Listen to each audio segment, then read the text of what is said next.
Hello again. Now we are going to have the keynote speech for our second day of the Asian Pacific Translation and Intercultural Studies Forum. And it is my pleasure to introduce Dr. Dechao Li. Welcome. We are so honored to have you with us here. Thank you for presenting. And Dr. Dechao Li is the Associate Professor of the Department of Chinese and Bilingual Studies at the Hong Kong Polytechnic University. He researches mostly on history of translation, translation process, empirical approaches to translation, and also is interested in translator and interpreter training as an educator and curriculum developer. He also serves as the chief editor of Translation Quarterly, that is a journal published by Hong Kong Translation Society. And he has published articles in many different journals in the field of interpreting and translation studies, as well as some book chapters published, of course, by Routledge, the most prestigious editor next to John Benjamin's, as well as Springer and Wayne State University Press. Dr. Dechao Li is going to talk to us about the new concept in Asian translation studies, or hopefully a renewed concept, cross-cultural concept that involves Indian, Arabic, Japanese, and Chinese. And we are really looking forward to learning about your new concepts and new ideas today. After the presentation, we will open the floor for questions, and you can ask questions in the chat through Bilibili, through YouTube, as well as through the chat in our Zoom meeting. But most of all, we encourage you to ask questions virtually in person. You can unmute yourself, raise your hand, and once you are given the floor, you're welcome to turn on your screen as well. So let's welcome Dr. Dechao Li, and thank you very much for being with us today. Please, Dr. Li. Thank you very much, Professor Furmanek, for your very kind and also enthusiastic and exuberant introduction and welcoming speech. I feel very honored and to be invited and to attend this forum, right? The 9th Asian Pacific Forum on Translation and also Intercultural Studies. And before I begin my speech, I would really like to thank Professor Ola Furmanek, right, the director of the Interpreting and Translation Studies of the program, and at Wake Forest University, and also Professor Xuemin Luo, and a professor in Guangxi University and also Tsinghua University. And both of you are key players in making this forum successful. And I think, yeah, let me recall, I attended this forum, the first time I attended this forum was in Durham University. And at that time, well, I was still very young. Now I learned a lot. Yeah, and so how time flies. So, and yeah, and I want to say again, it's really a great honor and also pleasure, right, and for me to share my research and with all the participants today.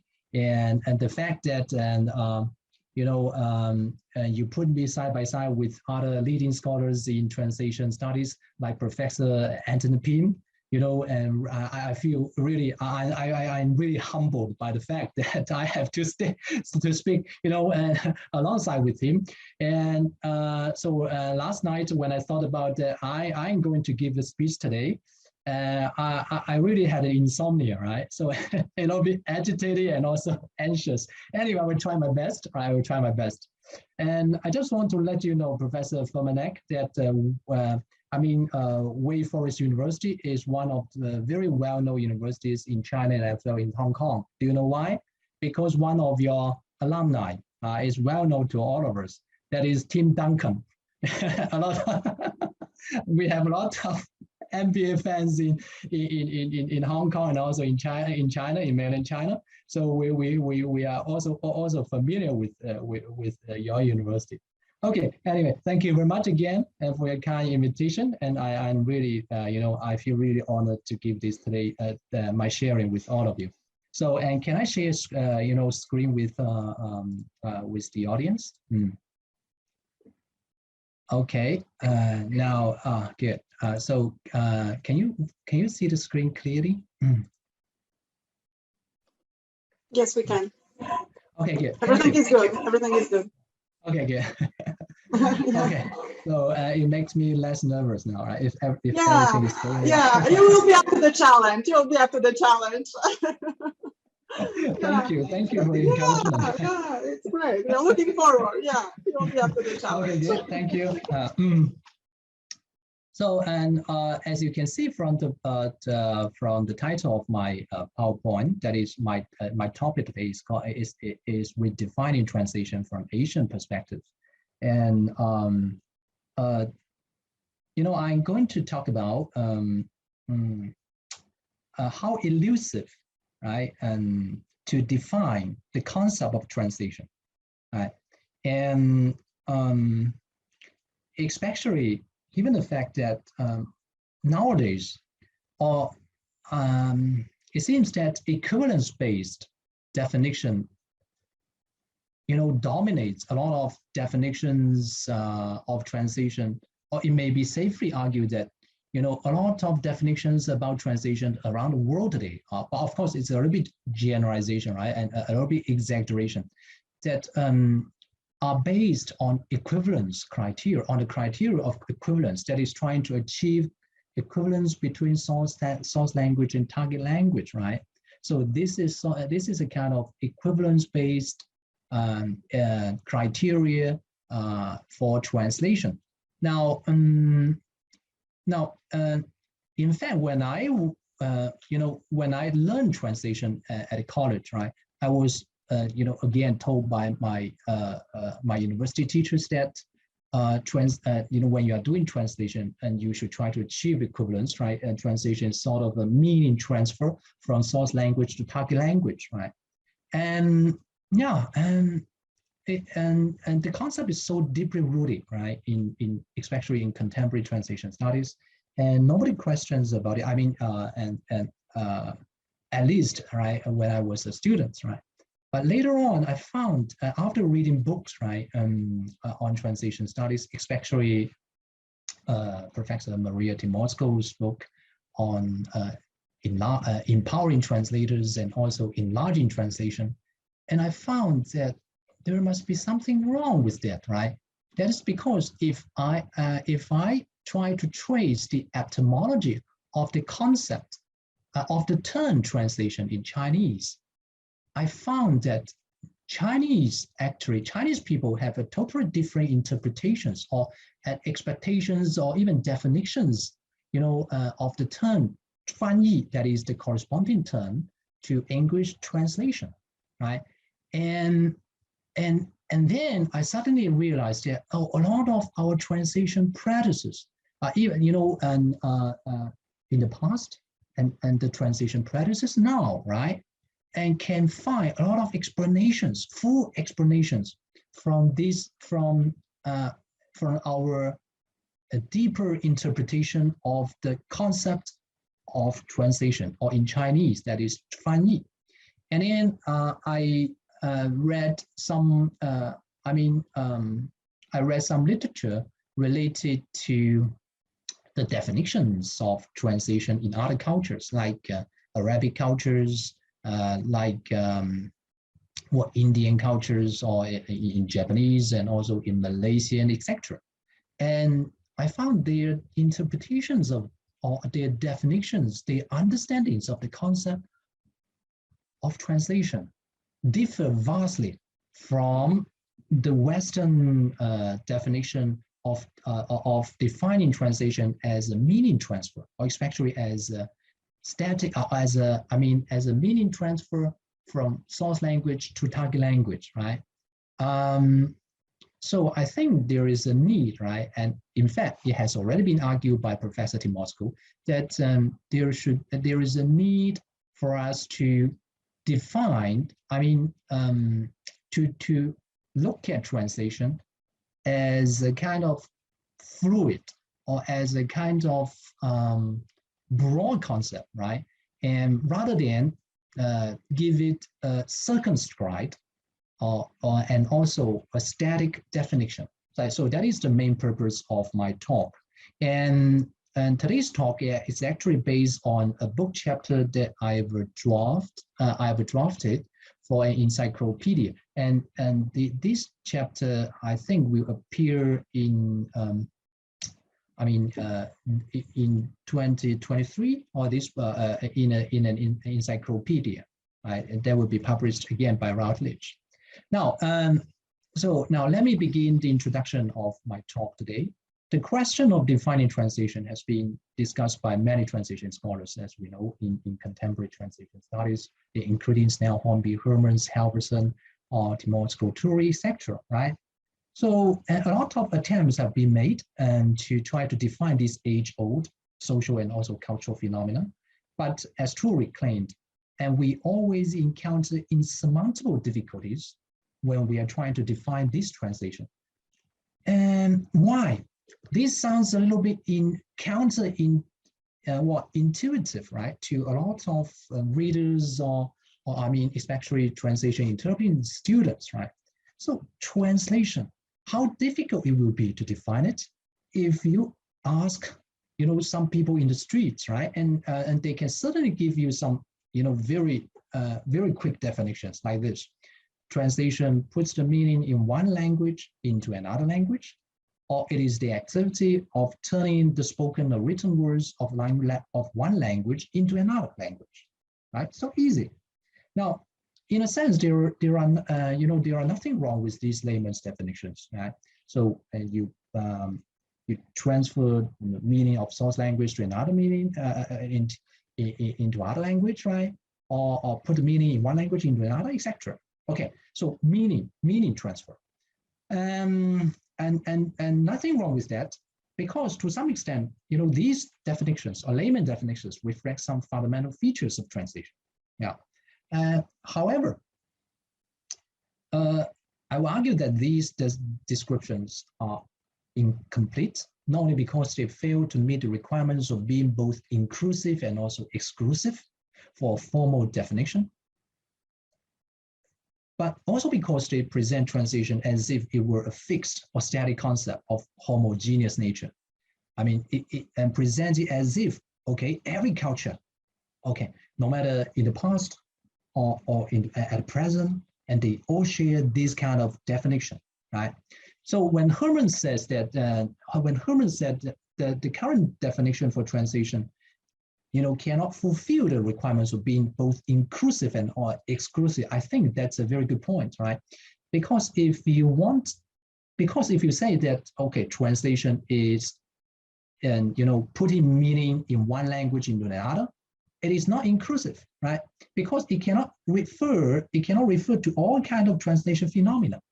And sometimes we do not put meaning from one language in another. That's also possible, right? Or at least, or not all the meaning, right?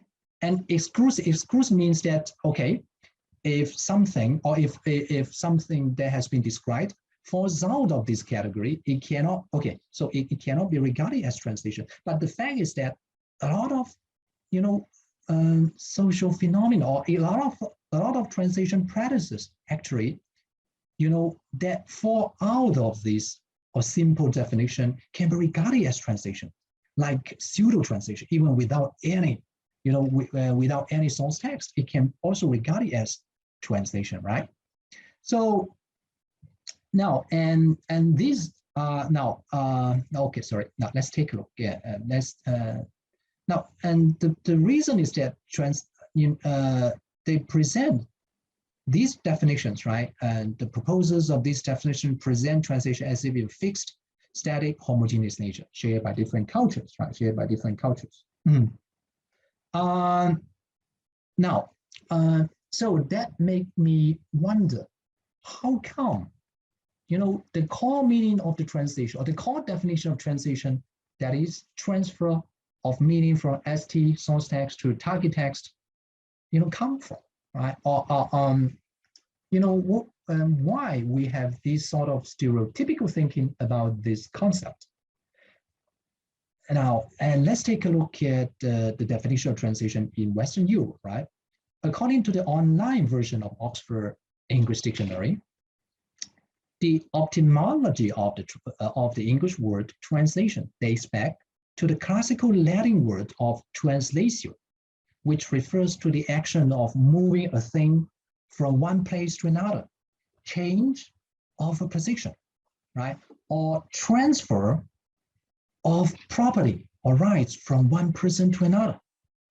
So, you know, this meaning, right? It has a number of meanings here. So, do these meanings sound familiar to you? Yeah, and I found that, you know, the primary sense of relocating and also carrying across, right? The senses of this still linger in the major definitions of translation today. Because what? When we define translation, I mean, especially from linguistically oriented approaches, right? So it's a kind of transfer of meaning, right? Transfer of meaning from one language to another. Now, and this gave us something very concrete, right? And that is, if you define translation like this, right? In fact, you are presupposing that you are moving something concrete, as if something concrete from one place to another. Now, in this case, that is, the meaning is something concrete, fixed, and static, right? So the sense of transfer, right? The sense of transfer as embodied in a lot of definitions for translation today, I mean, in contemporary translation studies, can be found in the etymology of the word translation, in English or in the West. So despite its symbolic meaning of the cultural translation, the etymological trace and the modern sense of translation as a linguistic activity all seem to suggest two things in common.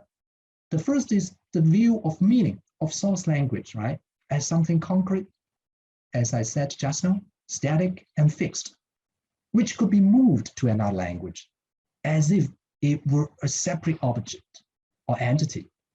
And the second is the implication of the unavoidable change or transformation of the state, usually of an unfavorable type, right, involved by a physical move. Okay, yeah, the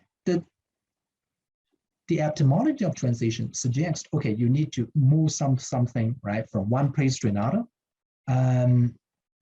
But another sense related to it is that no matter how hard you try it, right, you are going to lose something, and that is not a very favorable, favorable kind of activity, right? And no matter how hard you try, you are bound to lose something. Okay, so that reminds us a lot of idioms in the West, like and when these idioms are used to describe the activity of translation, like unfaithful beauties, right, and dancing on the fetter, dancing on the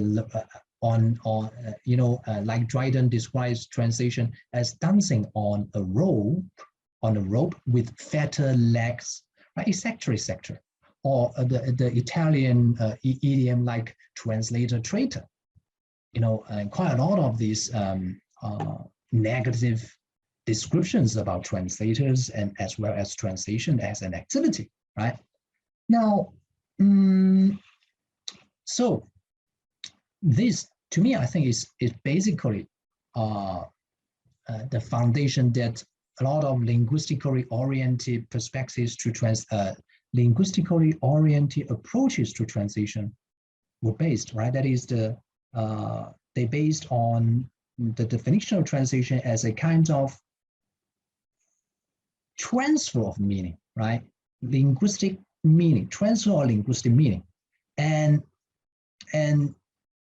if you have this kind of, if you believe in this kind of definition, and then you, as a translator, you believe that there is something concrete and something static or hidden or expressed by the source language.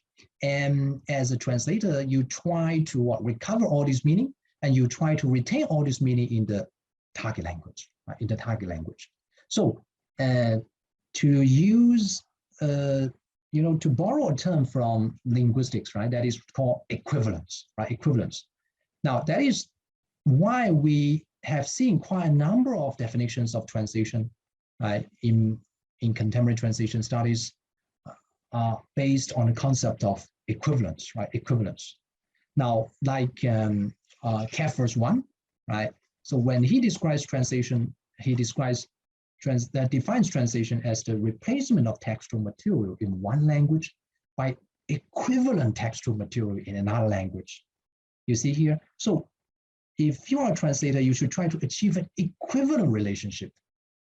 But maybe I don't know exactly, right? But for genetically closer languages like French and English, it might be easier, right, for a translator to achieve this kind of equivalent relationship.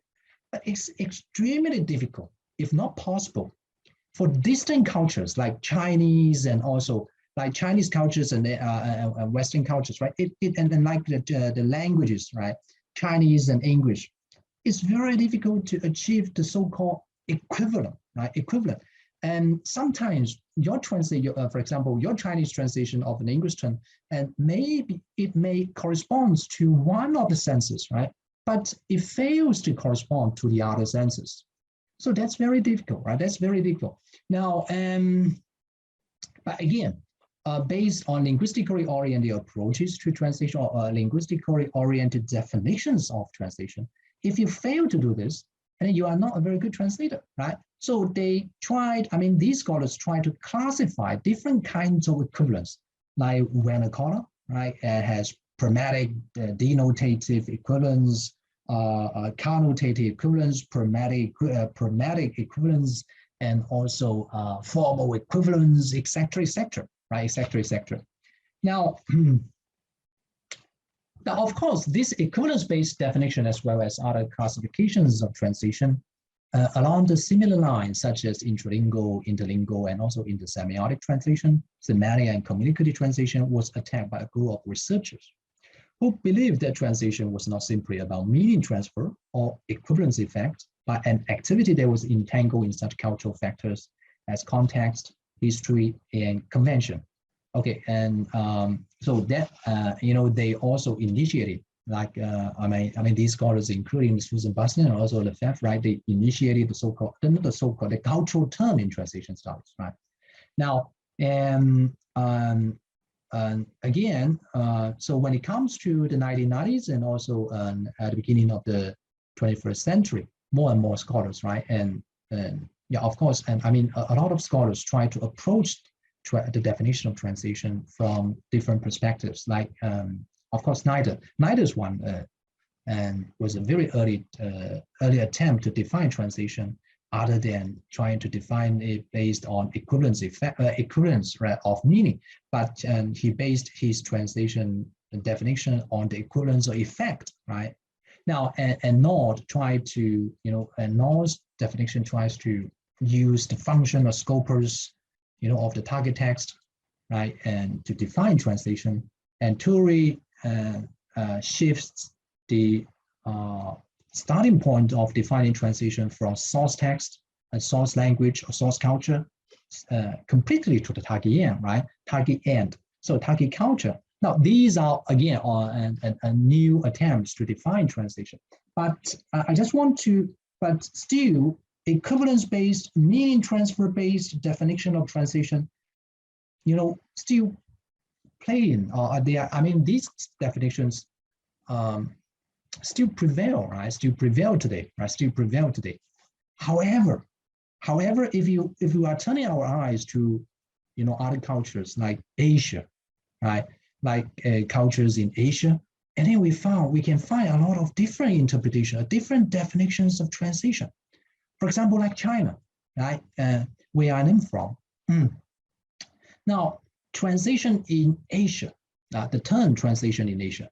In China, the term for translation is called 翻译, 翻译, the corresponding concept for translation in Chinese. Now, and the concept is closely bound with the history of translating Buddhist texts. and which scholars began to translate from Sanskrit to Chinese at about 150 AD and continue at intervals until about 1050, right? 1050. So we Chinese have a specific term for translation, right? Both as an activity, as a process, and as a product, and we call it 翻译, right? We call it 翻译. Okay, we know in English, if we are describing translation as a process, and then we will use translating, right? And when we refer to product, we will use translation. But in Chinese, we use all the same. That is the term 翻译, 翻译. Now, what does this term actually mean, or does this term or terminology reveal? And I tried to do some study, right, and etymological study of this term, and I found that the first character 翻, which literally means turning over, right, rummaging or reversing in modern Chinese. We call it, turn over pages with 翻书, right? Now, in modern Chinese, it was first explained as the movement of flying, right, in Guangyao. That is an ancient Chinese dictionary, which was compiled by the scholar Zhang Yi at around 227 to 232 AD, right? Means that is to the movement of flying. Now, how this image tells us about translation? The flying image is typically exemplified by flapping flights of birds, right, which swing their wings up and down to reach different destinations. The sense of this so-called semi-circular motion, right? It cannot be totally circular. Now it can only be circular, semi-circular motion implied by 翻 also resembles the page flipping action in reading. 翻书, like turning over pages, right? So this etymological interpretation explains the tradition on written tradition. Explains the translation tradition on written translation, right? Rather than oral one as practiced in some other cultures. So we Chinese culture focuses on written translation for the practice and products of translation since antiquity in Chinese culture. Now, another connotational baggage from 翻, which derives from the metaphorical implication of the constantly flying motion of birds. Remember what I told you just now? 翻means that is the birds, right? They're flapping their wings. It's the emphasis. Now you can see if if a bird flaps its wings frequently, and that's a sort of a kind of the image that gives us is that the emphasis on repetition, right? On repetition. You do it again and again. So the sense we have here is that repeating the original message in one's own words in translation. So 翻译, so you have to repeat, right? Repeat the original message in one's own words. Now, from target reader's perspective, right? If you're going to repeat the original message, of course, right? You should repeat it in a rather fluent, idiomatic manner. Otherwise, people wouldn't understand you, right? So from target reader's perspective, translations down without the original linguistic traces would certainly ensure a smoother and more natural reading experience, right? Natural reading experience. Okay, and now if you think deeper, right, and then you will find now this is exactly the translation strategy that has been adopted by generations of translators in China, right? In China. Now, this is exactly the aim of the translation strategy, 意译. Roughly, we can translate it as free translation, right? Free translation. A little bit like sense for sense, right? Sense for sense, proposed by Saint Jerome, right? And sense for sense. Now, and this strategy was pioneered by Kamarajiva, in Chinese, Kamarajiva, a Buddhist monk scholar and a translator, in his translation of Buddhist sutras from Sanskrit into Chinese. And being one of the most famous translators in history, Kumarajiva's translation approach exerts great influence on the foreign translators, no matter they are translating sacred or secular texts in China, to the extent that the only free translations are considered as standard or proper works, for people to consume. I will return to this point later, right? So this is a statue of Kumarajiva. And he was a Buddhist monk, scholar, missionary, and translator from the kingdom of Kucha. And Kumarajiva settled in Chang'an during the 16th Kingdoms era. And he is mostly remembered for the prolific translation of Buddhist texts written in Sanskrit to Chinese he carried out during his later life, right? His later life. Now, and I would argue that, now, in fact, the free or liberal way of translating foreign texts to Chinese was still the dominant method, used by Yanfu until the beginning of the 20th century, right? Now, free translation, a liberal way of translation, it's in fact the tradition of Chinese, is the Chinese translation tradition, right? So when we talk about translation, I mean, before the 20th century, or before the 20th century, nobody would think that a literal one will do, right? A literal one would do. That is because in our concept, only free translations can be regarded as translations. Now, and maybe some of you may argue against me. Then, for example, like some of the famous sutra translations in Chinese history, like Dao An, who proposed Wu Shiben, San Bu Yi, that is 5 losses and also 3 difficulties in translation, right? And a lot of scholars described Dao An, a very famous sutra translation, and enjoyed the same status as Kumarajiva, right, as a proponent of literal translation. But in fact, I don't think they are wrong, and in fact they are wrong. Why? If you compare Dao An's translations with the, I don't know, maybe there are no originals, right? But anyway, because all the original Sanskrit texts were lost. So that poses another difficulty for defining translation, because translation can also refer to what, and sometimes you have the translations, but you don't have the source text. Although we know that actually these translations must be stemmed from source texts. So we have a very rare case that translations are in fact being read as originals, right? This can also be regarded as one categories of translation. Okay, now for Dao An in his famous statement, that is 5 losses and also 3 difficulties in translation, right? Now he already outlined the losses, right? The losses of his translation by not adhering to the original structure and also the wording. So that is not, and in addition, he also included a lot of omissions, adaptations, right? I don't think Dao An can be still argued as a model of literal translation, right? And although one of the very famous scholars in China, Lu Xun, claimed that, okay, Dao An is such, sticks to a literal way of doing translation. And I beg to differ, right? Now, so whereas the interpretation and implication of fun, now that's about fun, right? It's fun.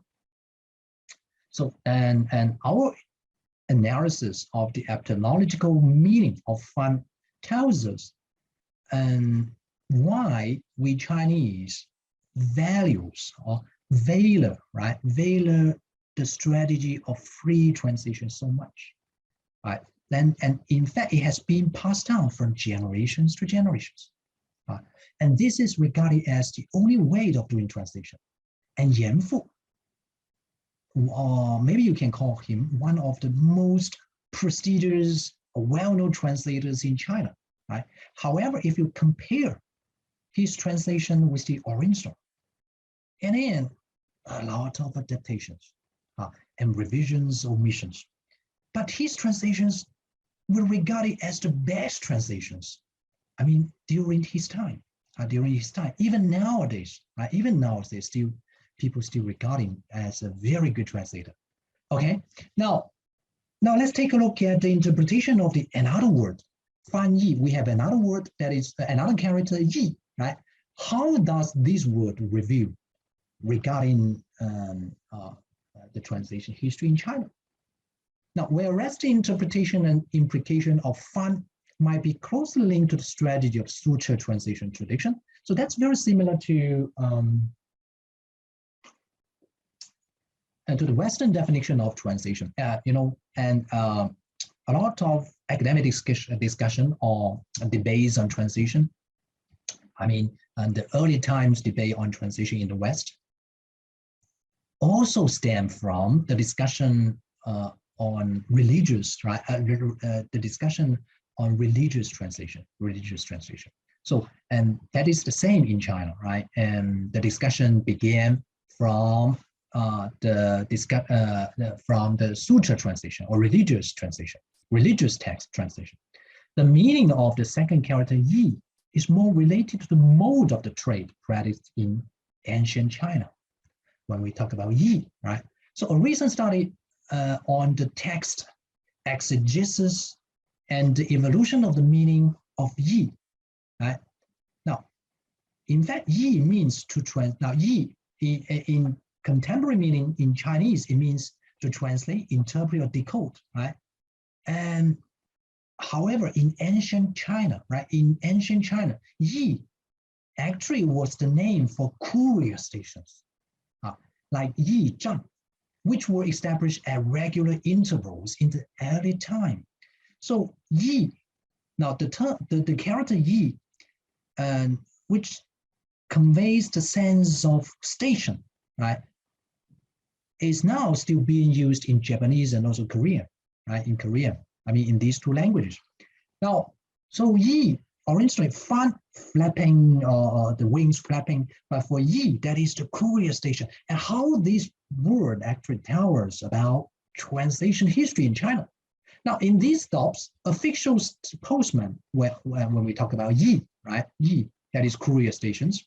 In these stops, official postmen who rode from a long way from a distant place to deliver important documents, usually of military nature, were provided with food and accommodation so that they could have a good rest for the other leg of the journey. So that is the original sense of yi in Chinese. Right, yi, fan yi, the yi, another part for the term fan yi in Chinese. Here, they could also replace their tiring horses with the ones that were well rested and fed to maximize speed and also efficiency.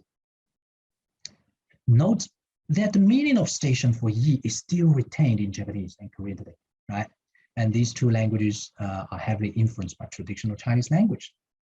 Now, it is interesting to see that the features of relay, right? Because yi stands for courier stations, right? You know, a courier needs to, there are a lot of couriers who are involved in this task, right? So, and you can see the features of relaying and joint effort, right, are clearly embodied by yi. Now, the image of courier stations were exactly represented in Kumarajiva's prolific translation practices, in which he first produced draft translations before asking his aides to proofread and polish the text. So Kumarajiva prepared the draft translations, and he has a lot of aides, right? So his aides or assistants proofread them, and sometimes rewrite his draft translations in elegant and also polished or embellished Chinese, right? Embellished Chinese. So Kumarajiva was credited with as a pioneer of this partnership mode of translation, which has become a typical characteristic of the translation tradition and practices in China. So the second word, yi, in fact, is also indicative of another tradition in Chinese translation history. That is what? That is relay translation, okay? And the sense actually is already embodied by the word yi, okay? By the word yi. Now, thus, one won't be surprised to learn that Lin Shu, another renowned Chinese translator, who has introduced more than 170 English and French novels to classical Chinese. Actually, Lin Shu, he doesn't have any knowledge of these two languages, right?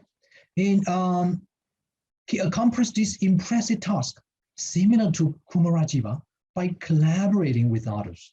But this time, of course, the other way around, right? His aides produced the first version, and for his later refinement to elegant Chinese prose for his Chinese. Now, can you imagine that?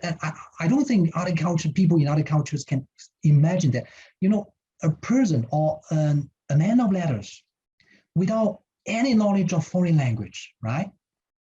Or can translate hundreds of novels into Chinese. And he is one of the most, acclaimed translators in China, even today, right? Even today, okay? So we have to find some explanation from our Chinese tradition for translation. Otherwise, it would be very difficult for us if we use the modern definition of translation to see, okay, to evaluate whether Lin Shu is a good translator or not. Certainly not. He even doesn't know any English or French, right? So now this is a picture of Lin Shu.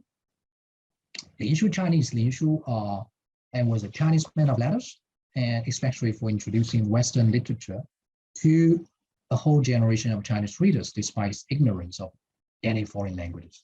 So collaborating with others, he translated from English or French into literary Chinese over 180 words, mostly novels drawn from 98 writers of 11 countries, right? 11 countries even.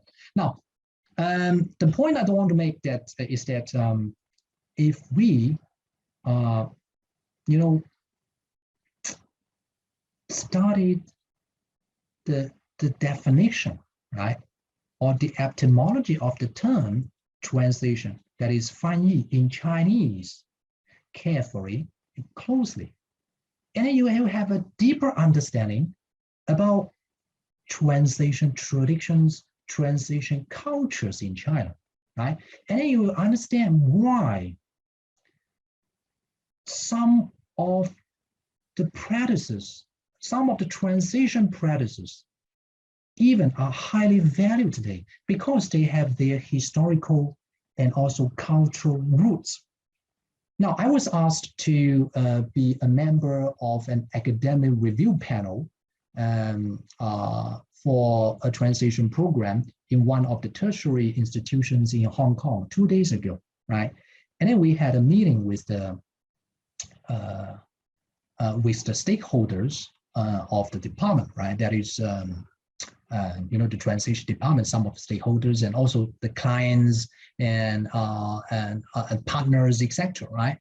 And one of them is from, and one of the stakeholders is from a translation company, and she is actually running a very large translation company in Hong Kong, right? So and I asked her, now, and what do you think of the qualities of the graduates produced by this department? And she said, okay, generally fine, but she hopes that all these graduates, right, will be more creative. Wow, this is something really struck me. So creative, and I asked her, what do you mean by creative? Means that more flexible, right? You don't, and she argued that they follow the original too closely. A lot of graduates trying to retain meaning closely, right?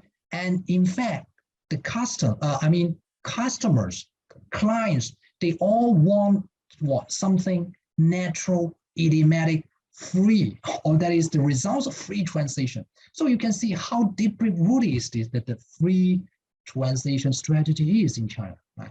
Now, anyway, I know the limitation of time, so I will be quick, and because I still need to cover some, I will still introduce to you some of the interpretation, some other cultures' interpretations of the term translation. For example, like India. In India, The etymological meaning of anuvad, one of the major terms used for translation in India today, indicates what? Saying after again, repeating, right?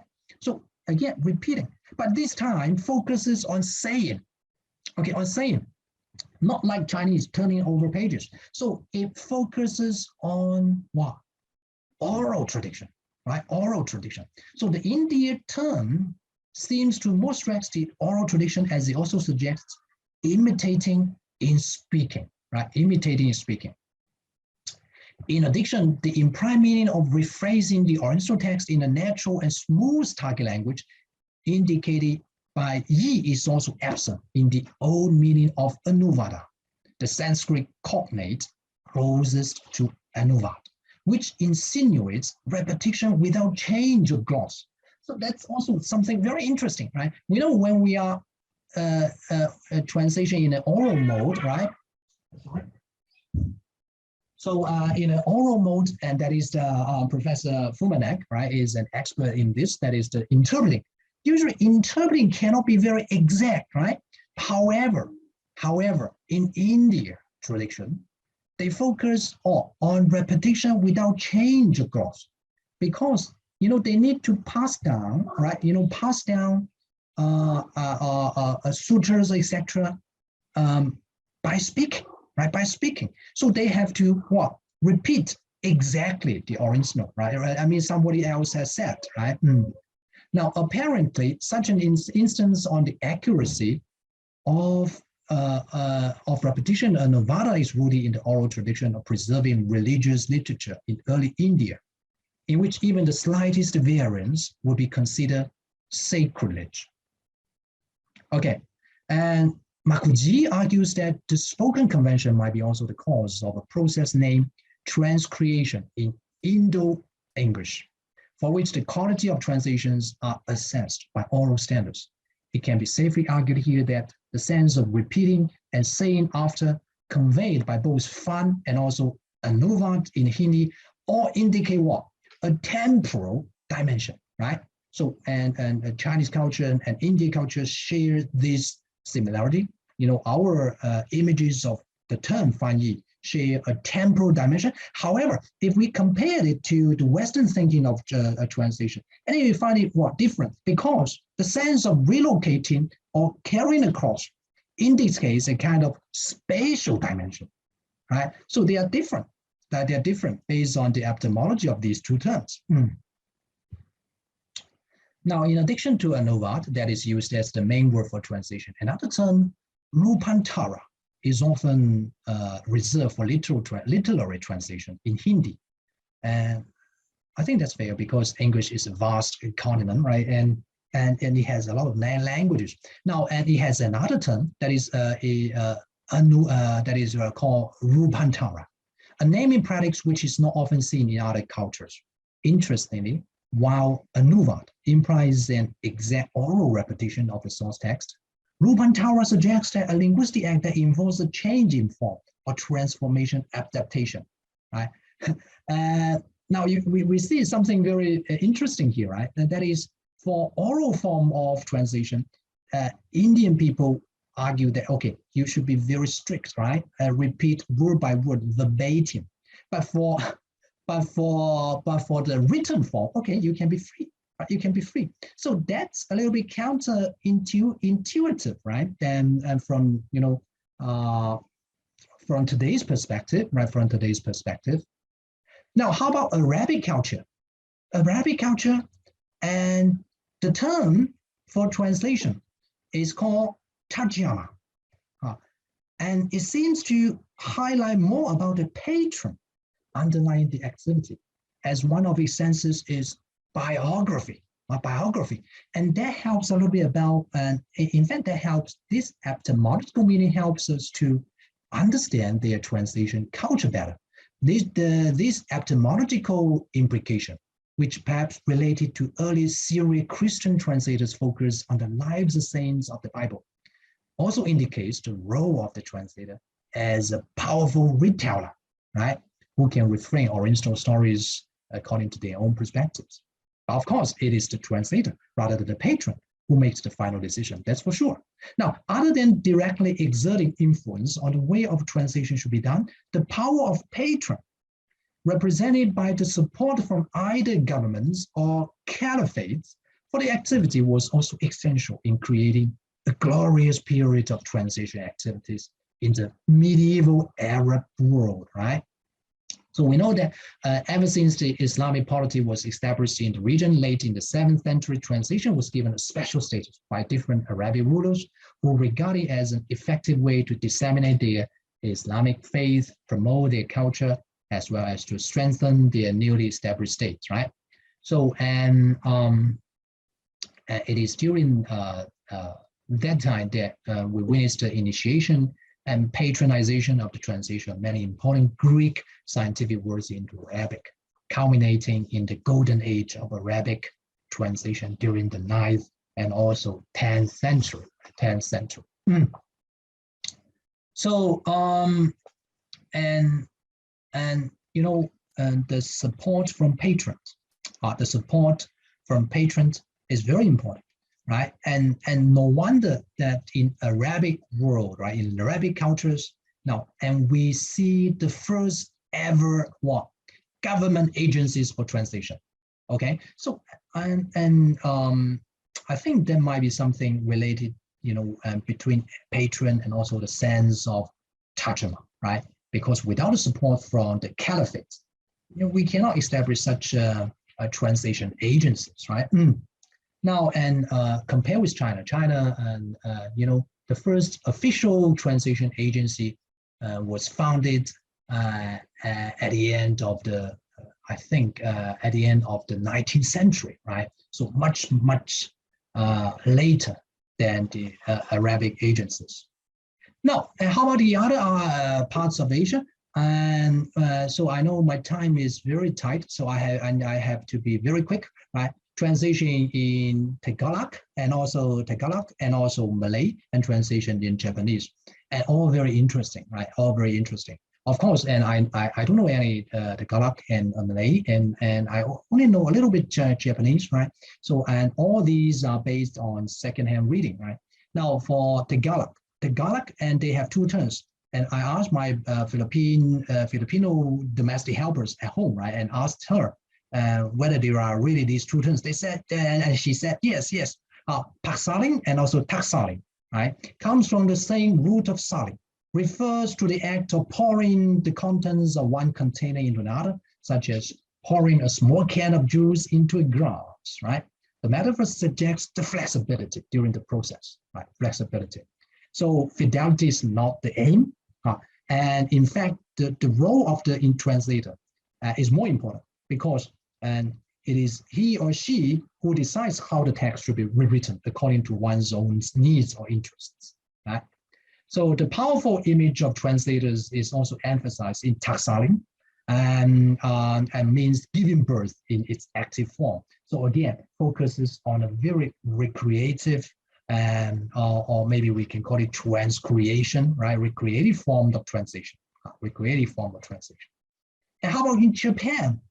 Japan is one of the most interesting cases, right, in the world, because if we trace the etymology of translation, or also the term of translation, and the fact and the process, the product of translation in Japanese, we found something totally or something unique, right, in all cultures. What? That is because, you know, there was actually no such a concept as a translation for these practice. Even though Japanese and Chinese are two different languages, right? We know Chinese classics has already been imported and used as the foundation of Japanese education, but there are no translations. Why?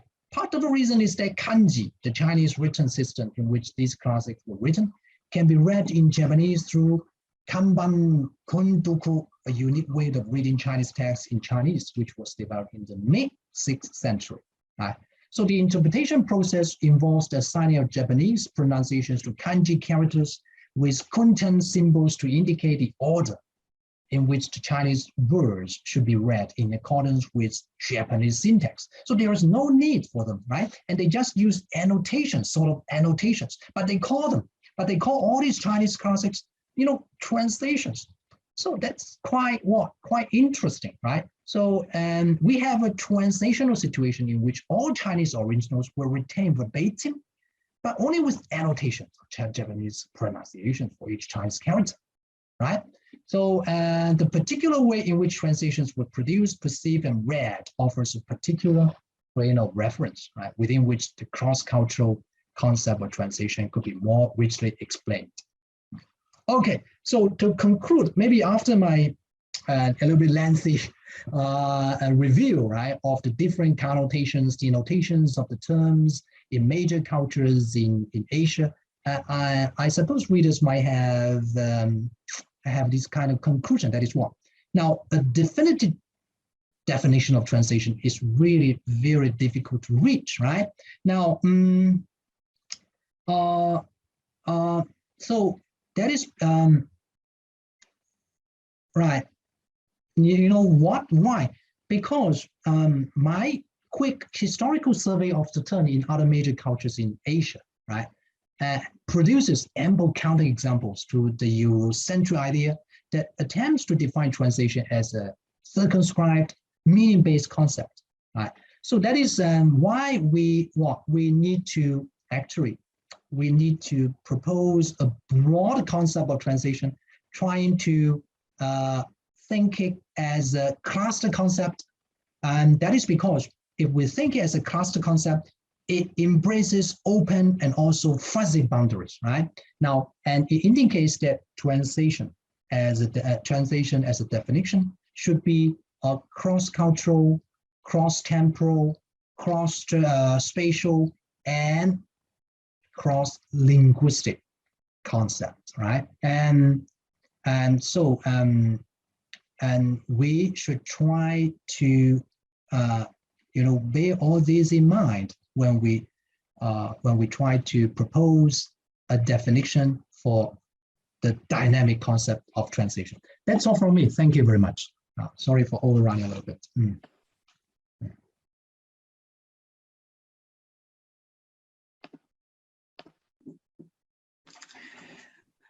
Okay. Thank you, Professor Furmanek. Yes, thank you very much, Dr. Lee. It looks like your presentation was as enthusiastic and as dynamic as my introduction. So I think we matched your passion for the meaning of translation. Is really, so I was affected by your exuberant introduction at the beginning. Exactly. Right? So the energy. Exactly. So yeah, the passion for your history of translation and for defining actually the concept was very, very visible. And truly cross-cultural and intercultural presentation. So very fitting for our forum, right? Very fitting. Yeah. So difficult to cover all those definitions in such a short time. Thank you very much. Inspiring, making us think, and yeah. So I had a lot of questions on my own, but so I might ask one or two, but I am going to start with the first one that came from Bilibili. We already have the first question from Bilibili. Okay. So here's the question. Kind of challenging one of your approaches, I think. So according to Marais, translation concept is unified. So defining the concept may not be so significant, or maybe not so worth it when using etymology. So basically kind of challenging the tracking back the meaning to the etymology might not be that significant. So the question is, what do you think of the role of etymology in revealing the real meaning? So again, what do you think of the role of etymology in revealing the real meaning? Okay. Thank you. Yeah, I think that's a very good question. And first of all, I just want to respond to the question whether it is meaningful to trying to give a definition of translation. And according to that audience, right, it is not very important. But to me, it is just the opposite, right? And no matter from theoretical perspective or from a practical perspective, right? And ever since the funding of translation studies as an academic discipline, right? And then a lot of translation scholars, as well as students, right, research students, etc. And we all striving to find out, you know, to me, I think that is one of the ultimate question, one of the ultimate questions for translation studies. That is, what is translation, right? What is translation? Now, and that is because people in different cultures, right, and people speaking different languages, or even people during different time periods, and they seem to have different conceptualizations about translation, what translations actually are referring to. So, and one of the goals, right, for the academic pursuit of translation studies, right, as an academic discipline, to me, at least to me, is to find out what is translation. What is translation? So that is the theoretical perspective. It's a little bit like literary studies, right? Literary studies. And to me, you know, I studied comparative literature before, and one of the most frequently asked questions is, what is literature? What is literature? So, you know, literature can also assume a lot of forms, right? Now, from a practical perspective, and we need these more urgently, right? And that is, in fact, my paper is rather lengthy, right? At the end of my my paper, I argue for proposing a broad concept of translation, as well as for a narrow concept of translation. A broad concept of translation, that is for scholarly research, for scholarship, right? For translation, if we look at translation as a scholarship, and for a narrow concept of translation, that is for craftsmanship of translation. We know translation is also a very practical, what is that? Practical act, right?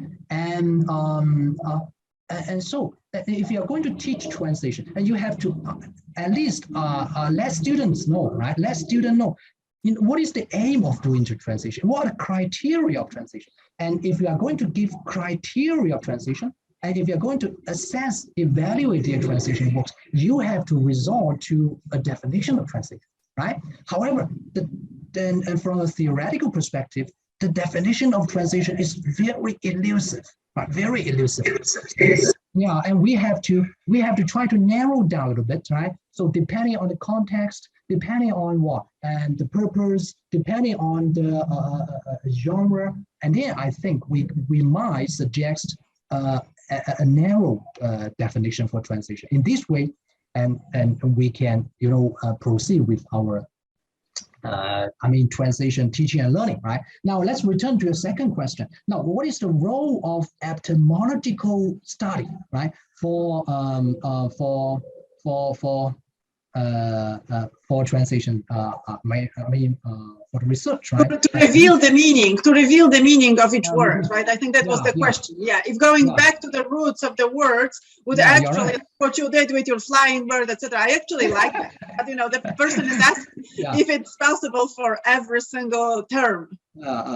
So now and that goes back, and to me, I think, and to be frank, I never thought about the etymological or the roots of these of these two characters in Chinese before. Right? I was inspired by you know, that is Professor Etymological works that, and she argues for that is post-positivist approach, right, to translation studies, and she advocates self-reflexivity and also tries to problematize the things that we are so accustomed to, right? So and I think that is very important. Why?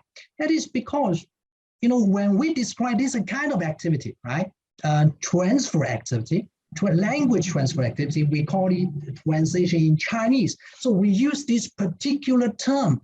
And then it comes to me, why don't we use other alternatives, right, instead of this? So it must have some reason. It must have some underlying reasons, and it must have some cultural roots, right? And we Chinese have a saying, right? That is, not definition, right? And if you are if we are going to do something, and we first of all, we should have this concept. So this concept is, to me, I think, is very indicative, or it's revealing, right, of the cultural factors, or maybe and as well as other factors that help Chinese people to use this word to describe a translation. And later on, I found, oh, in fact, yeah, a lot of practices can find deeper or more fuller explanation by looking at the roots of this term. I don't know.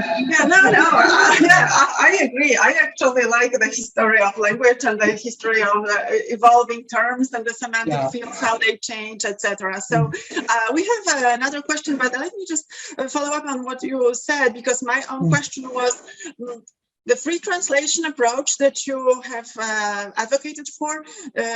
Do you think it is just from any source language, or just the cultures that are a little bit more foreign, that are non-Asian? I wonder how this free translation would apply to the cultures that are closer to Chinese, because I can see, the whole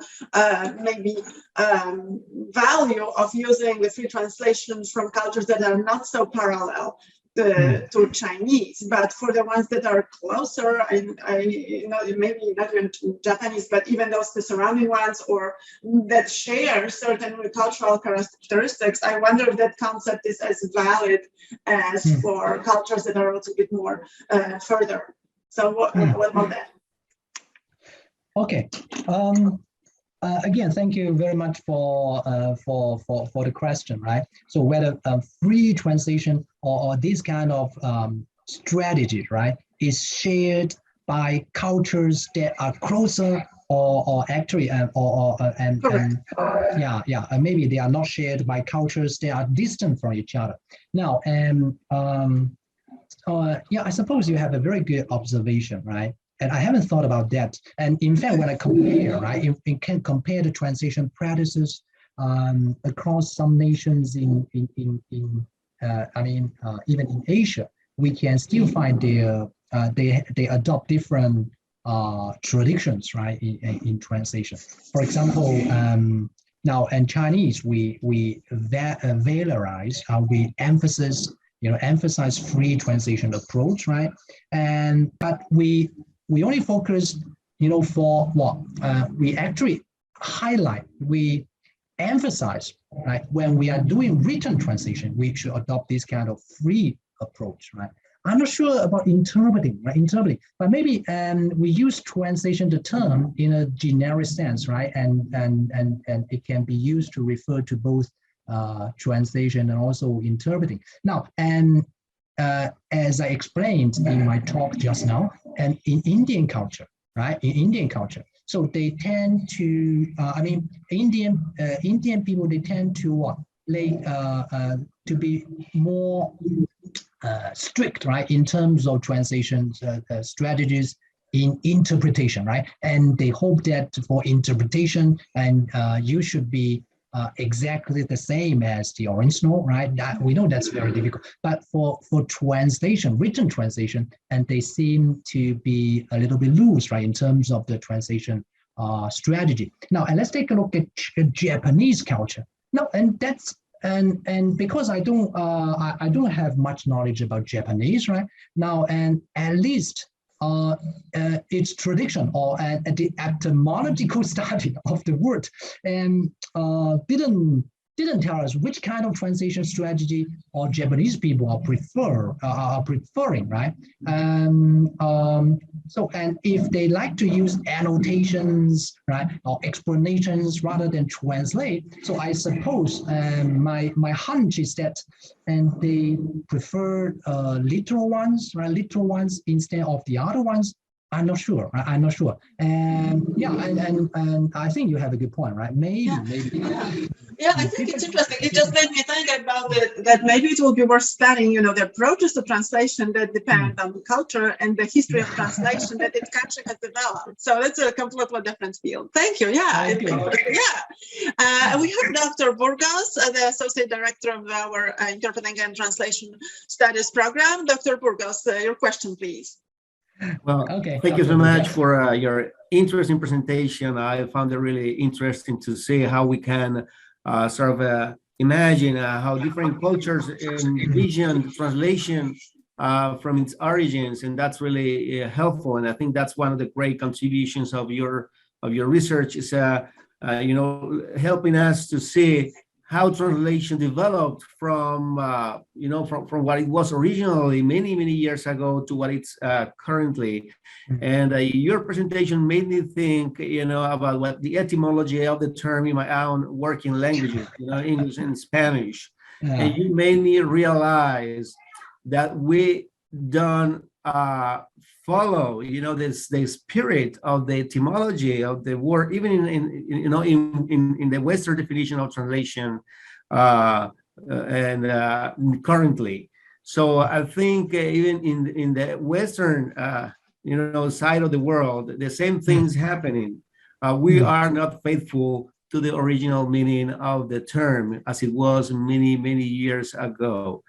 And that's basically because of what Sapir said, and I would like to read this aloud if I may.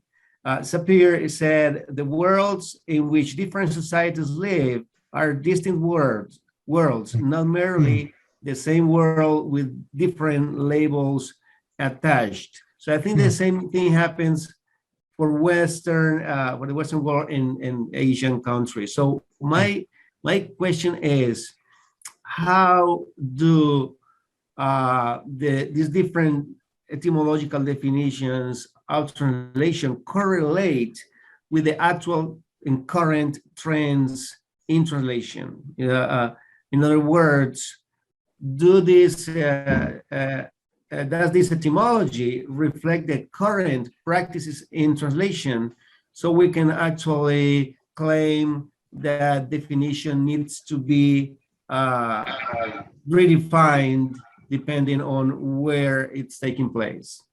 Did that make sense to you? Yes. Thank you very much, Dr. Burgos. Wow. I mean, you really have a thorough understanding. I mean, you understand that my points very well. Yeah, I'm really happy to hear that. Now, in fact, this is exactly what I want to point out. That is, I mean, in contemporary translation studies, right? And we are so often under the impression that translation is exactly it's a meaning transfer from source language to the target language, right? Now, and usually it's sort of a static one, and the original one something concrete, right? And should be retained and very well and in our target language. And in fact, that is actually not very much possible, especially for distinct cultures between Chinese and also English.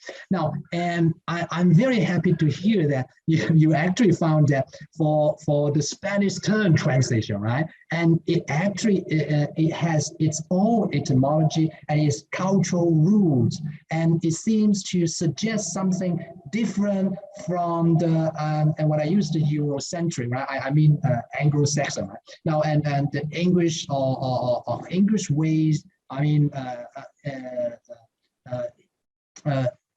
not Eurocentric, but the English ways of defining translation as as a meaning transfer, right, from one to the other. So even for